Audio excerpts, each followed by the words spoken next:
In this video, I will show you how to change the architecture style in Cities Skylines 2.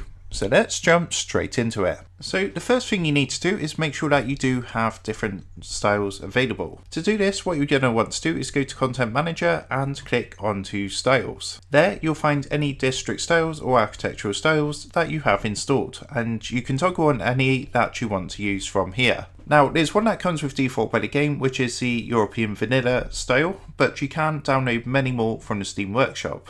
Just bear in mind that the more district styles you have active, the more taxing it is on your system. So whilst you're in game, what you're going to want to do is click on the Districts and Areas button in your menu and select the Paint District button. Now what you can do is paint a district where you want to implement a specific style just by simply clicking and dragging over the area. You can also erase from the painted area by holding down the right mouse button instead of the left mouse button. So next what you want to do is click the name of the district on the map to bring up its info panel. From there you'll find a drop down box for different styles.